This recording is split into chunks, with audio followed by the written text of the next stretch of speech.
Habang tumaas ang singil sa kuryente ngayong buwan, ayon sa Energy Regulatory Commission o ERC, posibleng maliit lang ang nakaumang na power rate hike. Pero gate ng grupong bayan, hindi dapat saluhin ng consumers ang mga dagdag na gastos dahil sa pagbagsak ng mga power plant. Ma-report si Julius Segovia.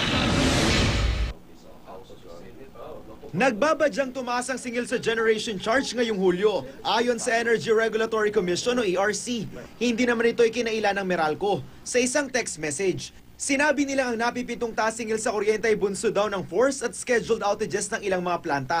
Muntik-muntik ang mag-brownout sa Luzon grid noong isang buwan. Ilang beses kasing nag-yellow alert dahil manipis ang reserbang kuryente. May pagkakataon pang nag-red alert o halos maubos ang reserba. Paano ba naman? Ilang malalaking planta ang biglang bumagsak na tumapat pa sa takdang maintenance shutdown ng ibang power plants. Wala mang naranasang brownout. Ang epekto naman ng manipis na power reserve, siguradong magpapasakit din sa ulo ng mga consumer. Wala pang ipinapasang kwenta ng taas singilang Meralco sa ERC, pero sabi ng komisyon, posibleng maliit lang ang nakaumang na power rate hike dahil umiiral pa rin ang itinakdang secondary cap sa presyo ng kuryente sa spot market. Hindi natin inaasahan na magkakaroon ng malaking pagtaas o pagbabago doon sa singilan sa merkado dahil pinagpatuloy doon implementasyon na ng secondary cap.